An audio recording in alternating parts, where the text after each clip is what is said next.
Good morning. So before I tell which chapter we are going to start today, let me share few facts about the chapter what we are studying today.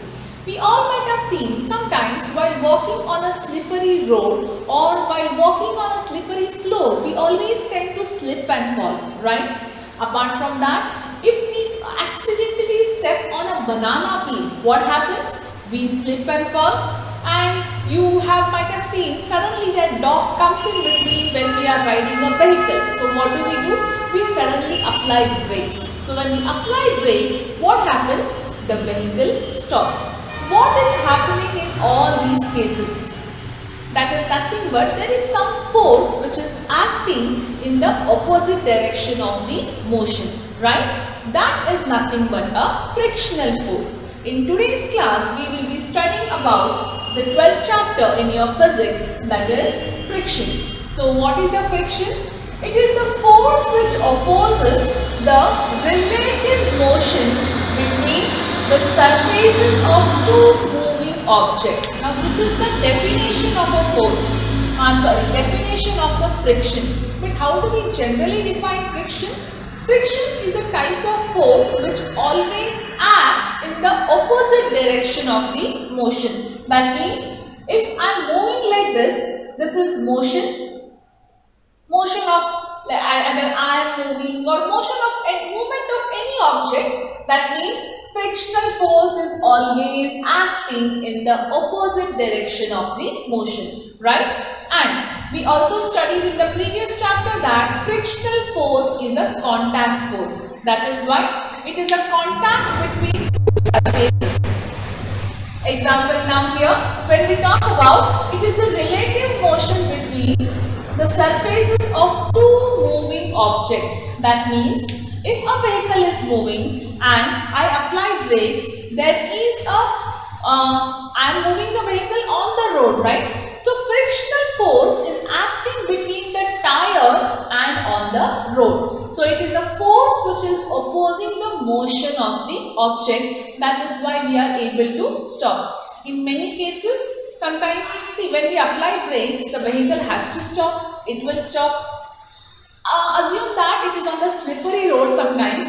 What happens when we apply brakes? We tend to slip and fall. That is because the friction is reduced. So there are many such instances and cases what we come across. Let us see some examples of friction. A moving vehicle stops on the ground. That means, suppose if a vehicle is moving, let us assume a toy car. You have a toy car, you gently push.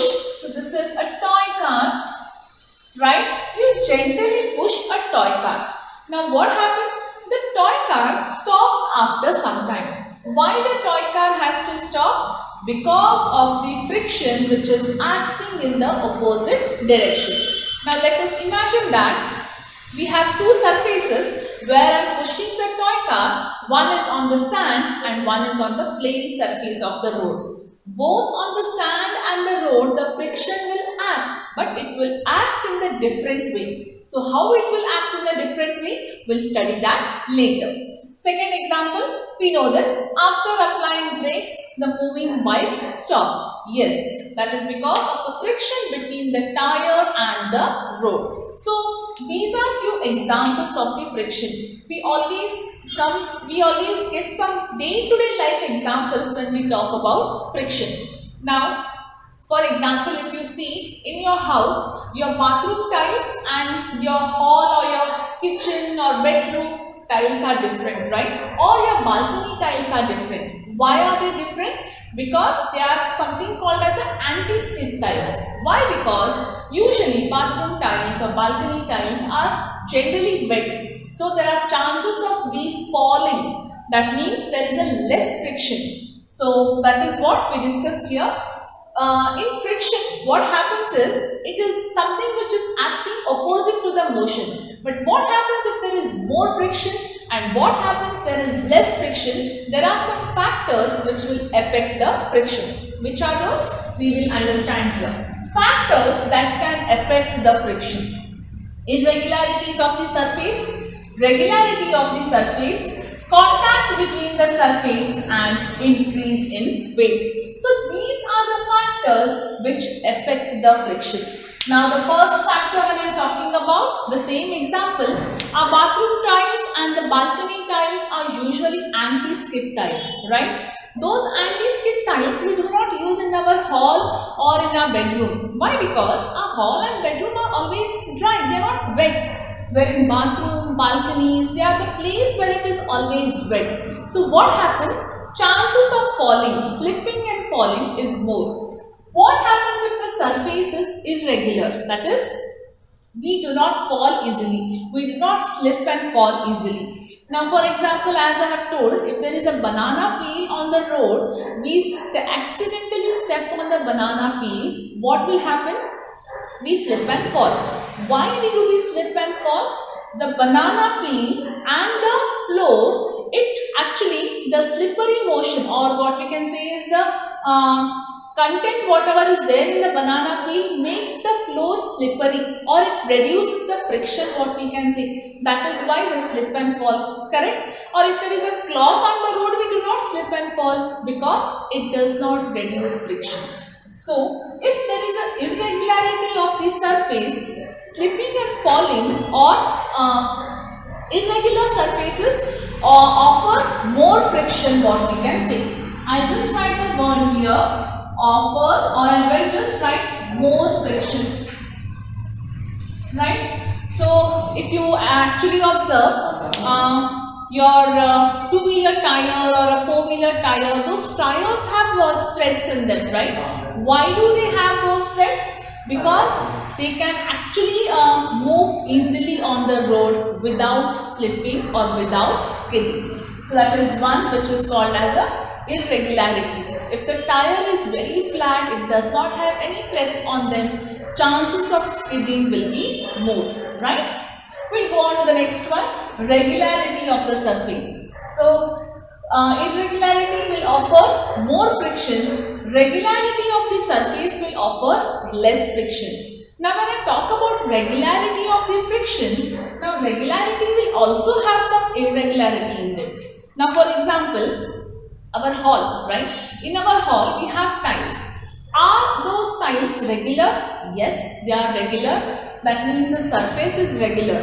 But if I compare the surface of my hall, that is surface of the tiles and surface of the ice, are they both same? No, they aren't same, right? That means regularity of the surface will also have some irregularities, but in the regular surface, friction offered is less. What I can tell here is, now suppose if I roll a ball on the ground, on the plane in my house, if we just roll a ball in the hall and we roll a ball on the ice floor, which will offer more friction, I can tell?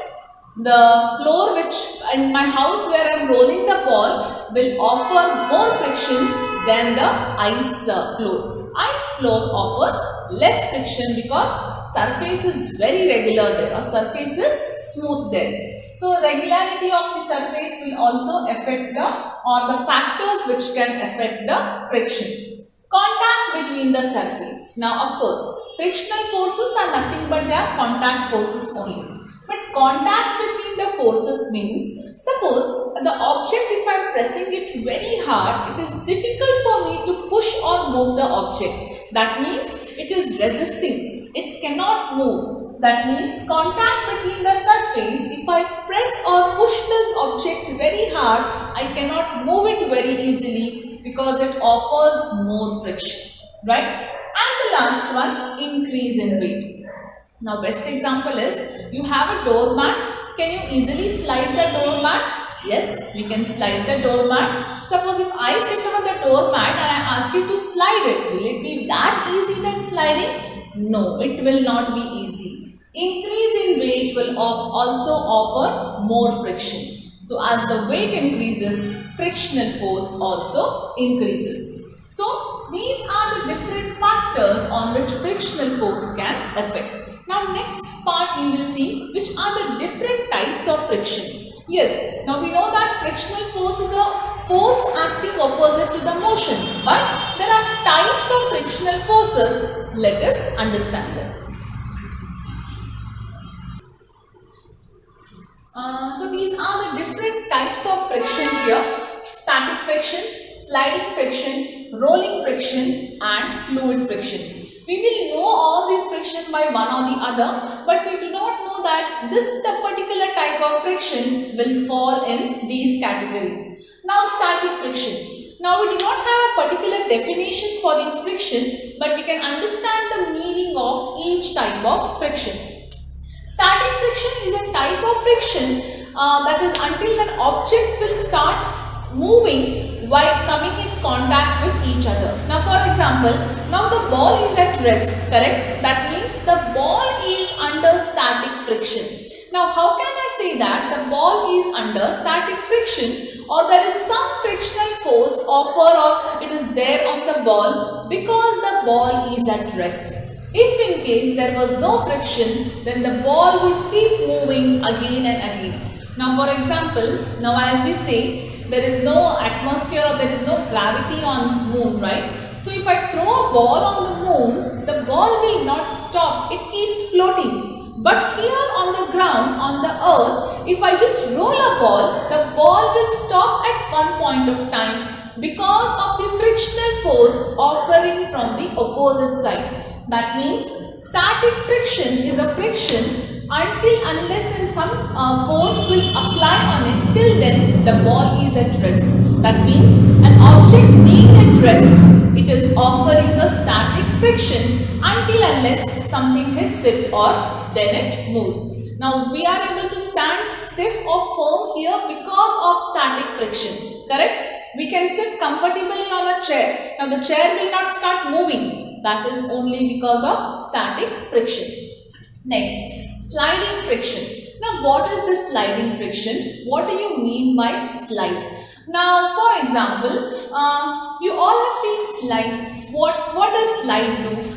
You might have played, right, living in a park. So if this is a slide, you climb upon this and you just slide down. This is something slide. Now what if it was straight like this? Could you roll down? Or if this is a straight like this, if it was in this manner, something, could you slide down easily? No, you cannot slide down easily. So that is one example. The another example what I can tell here is, what if the slide was made up of wooden? Could you slide down?